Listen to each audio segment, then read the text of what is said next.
À do chị Hào. Ồ. Đúng rồi. Hào nuôi ở quên gõ vô. Dạ. Nãy giờ chị với chị kế bên là mình là ở Phan Rang mình vô đúng không chị?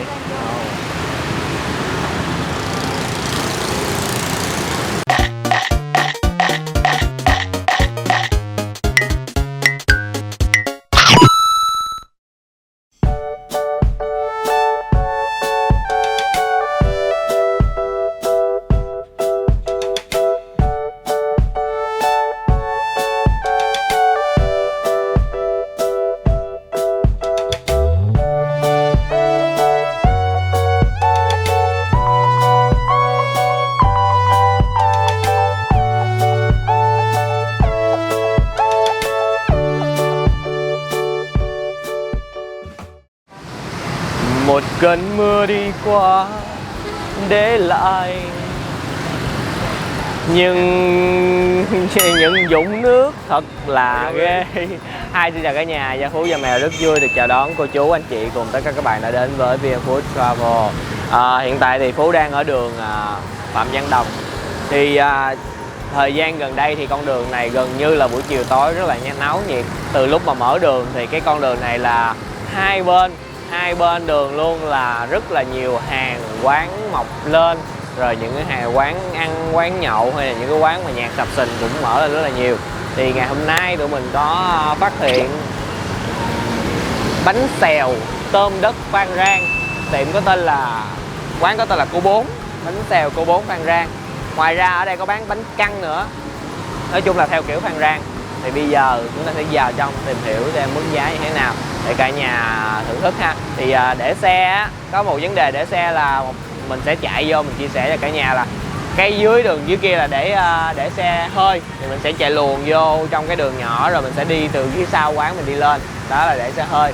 Còn nếu mà để xe máy thì mọi người tới đây mình chạy vô sẽ có một cái đường hẻm nhỏ chạy vô kế bên quán luôn. Rồi mời cả nhà chúng ta vào trong tìm hiểu nha. Đừng quên like share cũng như là nút subscribe. Cảm ơn cả nhà.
Cả nhà ơi, chị đang đổ cái bánh xèo nè cả nhà. Cái bánh này là bánh gì chị? Đây là bánh xèo. Dạ nhưng mà bánh xèo này là em thấy có 3 cái lận. Mực tôm thịt. Mực tôm thịt hả? Yêu cầu. Dạ. Thì muốn khách mà thích ăn hàu thì mình đổ hàu. Dạ. Khách thích ăn mực thì mình đổ mực, nhưng mà bình thường là mình đổ mực, tôm, thịt. Dạ. Mà nhiều lúc khách không thích ăn những thứ đó, mình thích ăn tôm không, mực không, riêng hàu dạ. tôm không, vậy thì mình đổ theo yêu cầu của khách. Dạ. Cái bột này là vừa bánh xèo và vừa bánh căn luôn hay sao chị? Bột bánh xèo khác, bột bánh căn khác. Dạ. Cái này là bột bánh xèo. Bánh xèo. Bột bánh căn bên kia. Cái màu này nó có cái màu không biết cả nhà nhìn rõ, ở ngoài thì mới nhìn rõ chứ còn ở trong nhìn chưa có rõ. Trong hình nó vẫn là trắng, nó sẽ có cái màu vàng nhẹ cả nhà. Rồi quay bánh căn ở đây thì sẽ có là mực, hải sản, tôm bạc, hào và trứng. Đây là trứng hả không chị? Trứng này là trứng gà hay là trứng cút chị? Trứng gà cũng có, mà trứng cút cũng có. Khách mà yêu cầu trứng gì thì mình đổ trứng lấy nha. Được luôn hả chị?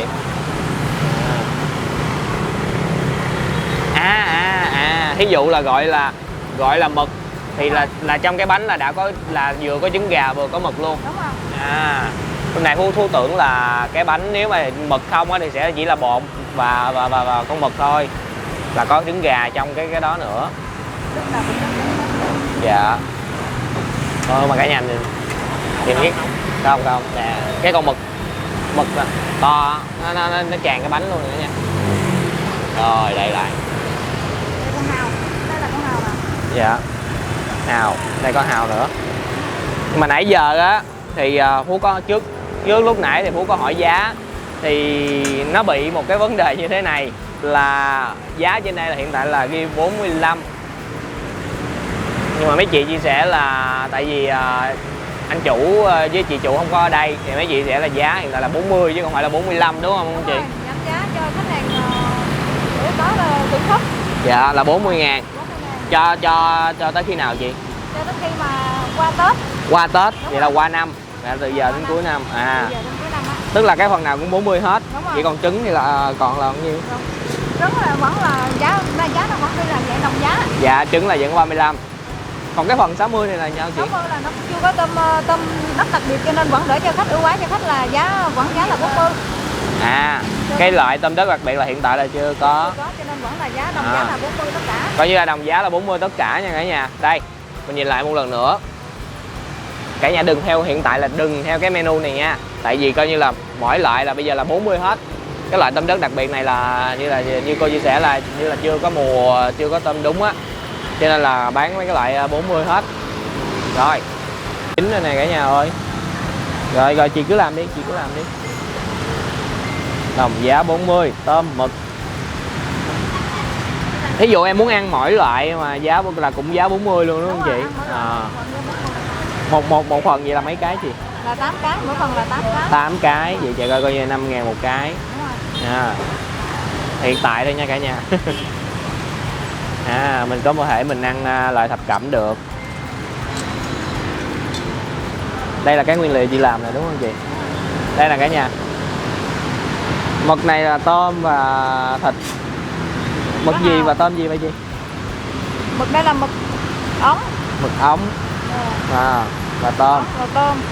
Cái đó là thịt. Rồi chị xô thịt ra luôn. Rồi chị hào. Đúng rồi. Hào nuôi ở quên rõ vô. Dạ. Nãy giờ chị với chị kế bên là mình là ở Phan Rang mình vô đúng không chị?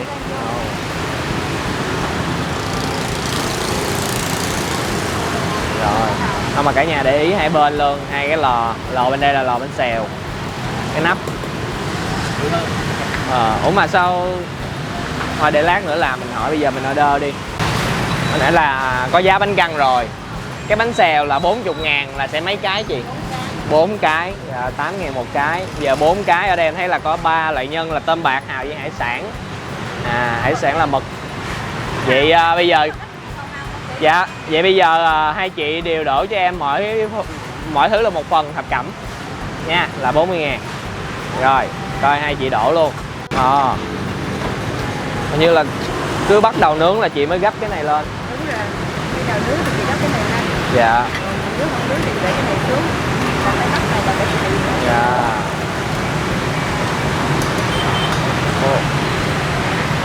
Đó, chị đổ dầu lên.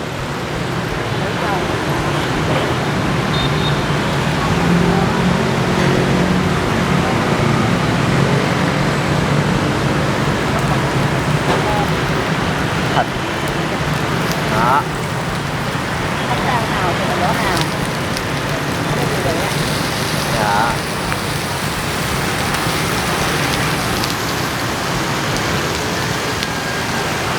Đây, vậy là nếu mà cái loại tôm là sẽ được 2 con cái gì? Tôm thì được 2 con. Tôm nếu mà tôm mực thì nếu mà kêu lẻ riêng thì sẽ là 2 con. Còn mình kêu là cảm như mọi thứ là bỏ một miếng. Nếu trường khách kêu bật tôm thì mình đổ như vậy. Dạ. Còn mình kêu tôm không thì mình đổ 2 con tôm. Dạ. Mình kêu mực không thì mình đổ 3 miếng mực. Đó, 4 cái rồi nha. Cái này 4 cái của khách kêu nè. Dạ. Là 4 cái vậy. Ủa là đây là chị đang làm khách hay làm cho em? thì em kêu chị làm. Dạ, làm cho em nè. Đó, để em ăn nè. Ngoài khoan rang là chỉ ăn cái bánh dạng nhỏ vậy thôi. Đúng rồi, khoan rang là cho ăn cái gì? Ủa? Em đang thắc mắc là đâu có tới hai cái chụp, hai cái nắp rồi. Cái nắp này là chị đậy để chị lắp cho nó nhẹ. À. Cái nắp này rất là nắp nặng, nó nóng. Dạ. Còn cái nắp này nó nóng hơn. À dạ. Cái này nó nóng nó nhẹ lửa, nó rất là nóng. Dạ. Mà vậy thôi, vậy thôi sao không chọn một cái thôi. Nhưng cái này mình đậy lửa, nó không có bằng cái nắp này. À. Cái nắp đất mà đậy lửa là nó không sao. Dạ. Còn cái nắp này là mình đậy lửa, em để biết mà đậy lửa thì lâu ngày nó sẽ bị hư. Dạ. Còn cái nắp này là mình đất. Dạ. Rồi, đây là bánh căn. Đây cái bột này nó màu nó sáng hơn rồi cả nhà. Cái đó nó không có bỏ màu, ở đây nó bỏ màu. Dạ. Ở đây mình có Ồ, bánh xèo chín luôn rồi. Đang cố gắng lấy hai hình cho cả nhà.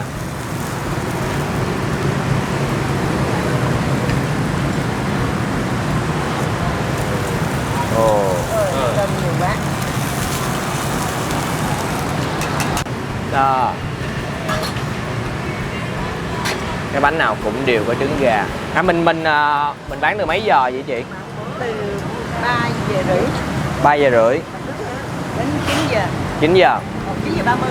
9 giờ 30. 3 giờ rưỡi chiều đến 9 giờ 30 nha cả nhà ơi.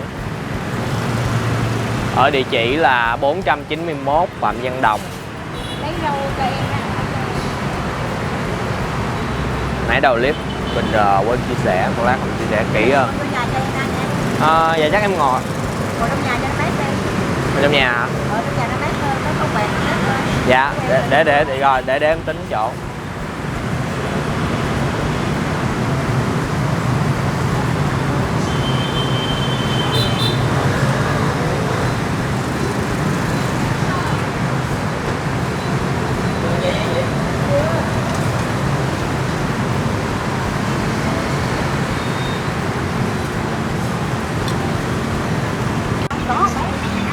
Rồi cả nhà ơi, mừng quá, quay được cảnh rồi, bây giờ bắt đầu khách vô rồi.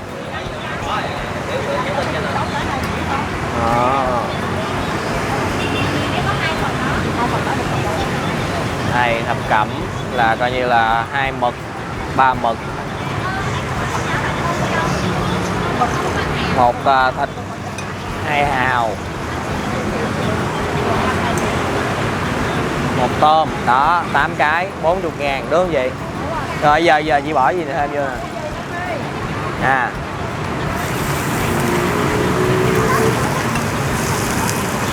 Cái này là hành hay là mỡ hành? Hành chắc khoảng trộn một tí mỡ vô. À chọn một tí xíu thôi. Nó béo nè. vậy thôi. Không có nhiều mỡ. À có bánh mì nữa nè. Bánh mì giả tóp mỡ, mình làm tóp mỡ đó. Dạ. Tại vì mình làm tóp mỡ thì nó béo quá thì mình làm cái đây thì nó giòn hơn. Dạ. Nó giòn, nó thơm lâu hơn. Nhưng mà ở ngoài Phan Rang thì xài tóp mỡ hay là do Ok cả nhà ơi, thì trước mắt là đây là cái không gian ngoài vỉa hè, thì có thể xe chúng ta phải chạy vô đây là một chỗ trước vào cái không gian ở trong nhà ba bàn, thì mình sẽ chạy xe kế bên, ở quán tiệm kế bên là có cái đường hẻm chạy vô là để ở trong xe nhỏ hoặc xe hơi, là hồi đầu á là mình có quay cái cảnh chạy á. Thôi bây giờ mình vô mình ăn. Ok, xong rồi cả nhà ơi, thì không biết là do ở ngoài đó cái đường đại lộ Phạm Văn Đồng này nó rất là ồn, không biết là nãy có bị ồn không, nếu có thì không cả nhà thông cảm nha. Rồi thì quán sẽ bán từ 3 giờ rưỡi chiều cho tới 9 giờ tối. Địa chỉ là 491 Phạm Văn Đồng, nói chung là nó gần với ngã tư Nguyễn Xí. Cả nhà đi từ Nguyễn Xí mình vòng qua nó sẽ nó đúng chiều hơn. Rồi xe hơi để phía sau, xe máy để bên kia. Còn bây giờ thì Gia Phú và Mèo xin mời cả nhà cô chú anh chị cùng tất cả các bạn chúng ta thưởng thức bánh xèo và bánh căn Phan Rang. Chào mừng cả nhà đã đến với buổi thí nghiệm hóa học ngày hôm nay. Xàm ghê. Đây cả nhà ơi, thì ở đây có 3 loại nước chấm. Đầu tiên là mắm nêm. Nhưng mà yên tâm, không có mùi nặng gì đâu, đã được nấu rồi. Đây là mắm đậu phộng, mắm chua ngọt. Thì bây giờ nó có một cái vấn đề như thế này. Không, mình cứ múc vô trước đi. Bây giờ mình sẽ múc mỗi loại này. Chà, mùi cũng nồng vậy. Nãy nói không mùi là vui thôi. Đây món đậu phộng này cả nhà. Ủa quên, sao lại tự nhiên người ta cho cái đồ rót không rót, đi múc từng cái. Thật là rườm rà. Really, nigga? Cảm thấy mình thật là rườm rà. Các bà công kênh. Đó. Rồi. Có một cái vấn đề như vậy thì bây giờ Phú sẽ ăn theo kiểu Phan Rang. Tức là Phan Rang thì theo như Phú biết đó là không có cuộn những cái rau mà giống như trong Sài Gòn người ta cuộn bỏ lên ăn giống như là chấm ăn. Họ sẽ để cái bánh trực tiếp vào trong đây luôn ăn. Ok, mỗi phần này là đều là 40.000 hết nha cả nhà. Đây cái bánh xèo. Ủa sao cái này 4 con tôm luôn. Đó. Thập cẩm mà chị, đúng rồi, nãy nhà làm thập cẩm. Đó. Bây giờ mình ăn cái bánh căn trước. Ăn theo kiểu mà để về luôn ăn nè. Này, sao chẻ luôn cho nó hả? Thì không có chấm, thì không có cuộn rau.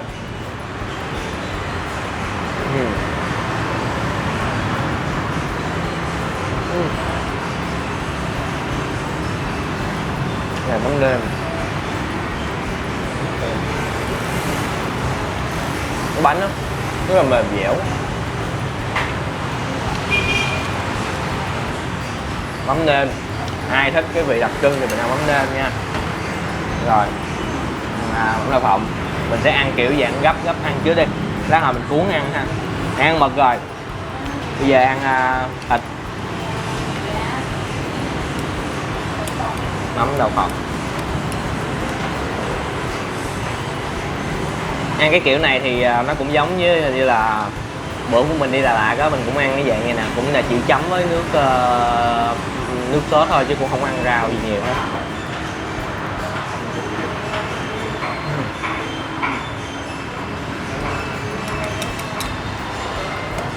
Nước mắm đậu phộng này nó béo béo, thơm nhẹ. Tiếp theo đây con hào mập thật. Nhìn nãy nha, nhìn thấy con hào sữa không? Mập ha. Chấm như nước mắm luôn. Bây giờ là ăn không cần rau nữa. Nên mình bứt một cái rau mình ăn kèm chơi.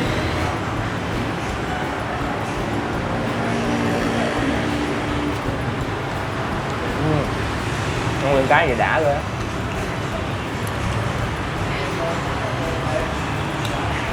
Mắm này mình thấy là chanh, rắc chanh nhiều lắm, nhiều cái tép chanh ở trong đây.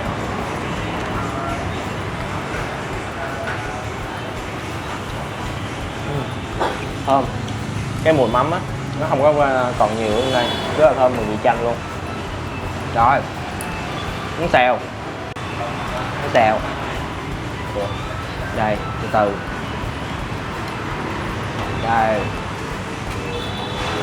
Đây bột cho nó mềm, tôm thịt. Bây giờ gấp để mình bỏ vô trong cái mắm đậu phộng cho ngập luôn.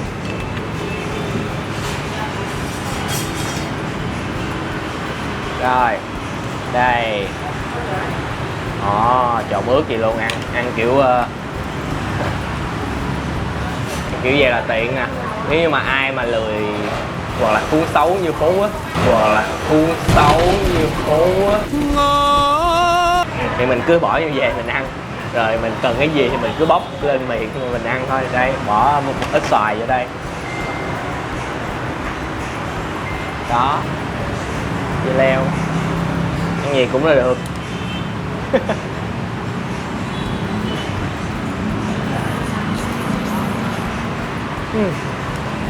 Gấp lên. Con tôm bạc á, chiên lên á, ăn á, cái cảm giác mà ăn nó cái giấy có cái mùi khói á, nó rất là ngon.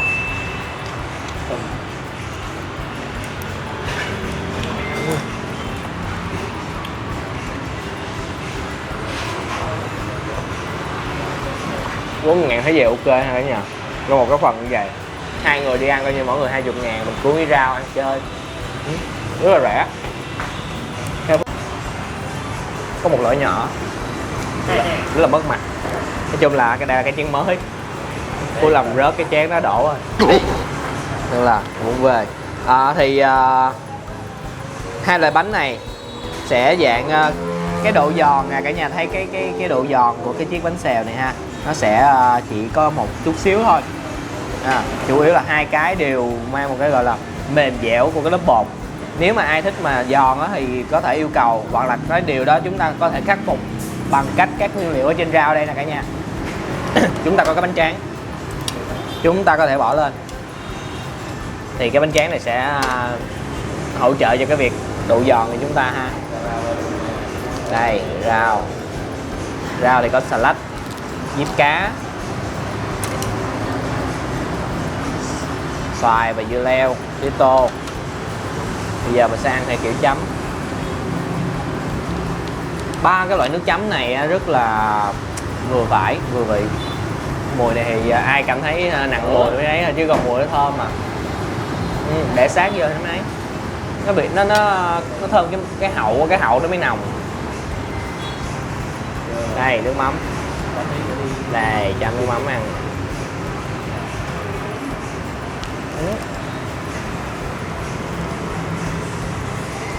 Quá bánh tráng vô rồi giờ.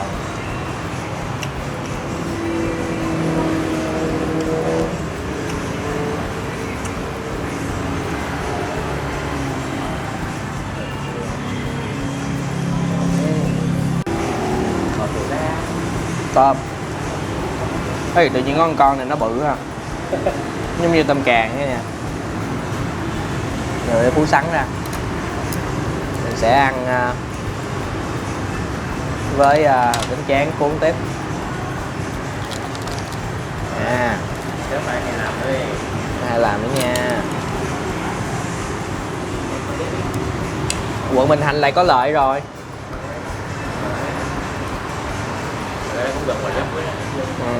Gần Gò Vấp. Nhưng mà nhớ nha cả nhà tranh thủ nha. Từ giờ đến cuối năm là giá 40.000.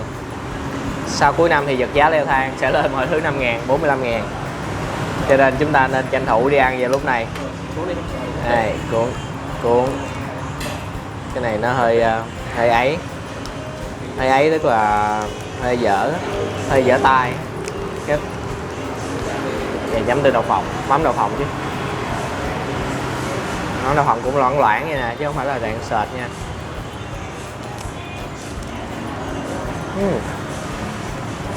Đúng rồi. Cái bột ăn nãy giờ cảm giác rất là mới, thơm.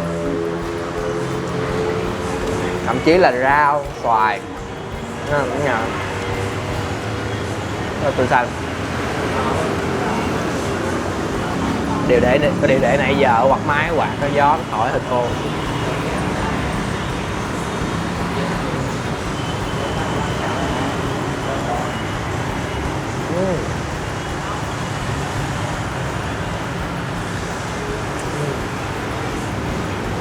Tôm béo,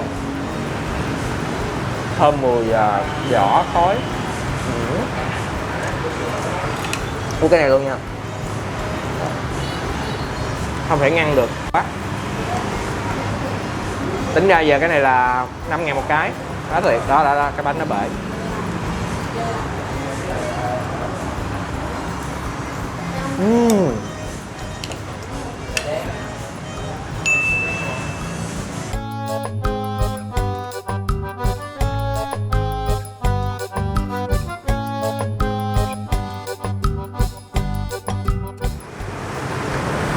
Có ăn bánh căn không? Có ơi. Không có gì hết. Cả nhà ơi, thì có một cái tí xíu về đây. Trứng mà nãy giờ cả nhà xem là trứng vịt nha. Ăn nó sẽ béo hơn. Rồi. Vậy là ngày hôm nay giới thiệu được cho cả nhà một địa điểm mới, đó là 491 đường Phạm Văn Đồng, quận Bình Thạnh, gần với ngã tư Nguyễn Xí. Tiệm có tên là bánh xèo Cô 4 Phan Rang. Là chúng ta sẽ vừa có bánh xèo và vừa bánh căn nữa. Và đặc biệt là quán có tất cả là 3 loại nước sốt: mắm nêm, mắm đậu phộng và mắm chua ngọt. mình thích cái nào mình cứ ăn cái đó. Ăn theo kiểu Phan Rang thì cứ để vô, không cần phải mất công mình cuốn chấm giơ tay, ăn tới đâu bóc rau ăn bỏ vô miệng tới đó, còn không thì cứ cuốn rau ăn cho nó vui. Rồi nói chung đây là một địa điểm mà mình nghĩ là mình sẽ ghé lại một lát. Bây giờ là mình sẽ nhờ cô làm để bán mang về trả cái vị trí bếp. Cảm ơn cả nhà đã dành thời gian xem clip nãy giờ. Đừng quên một món ăn ngon sẽ ngon hơn để chúng ta thưởng thức cùng người thân bạn bè và chia sẻ nó với tất cả mọi người nha. Con trả vị trí lại cho cô. Cảm ơn cô. Nhớ đến thử cho cả nhà.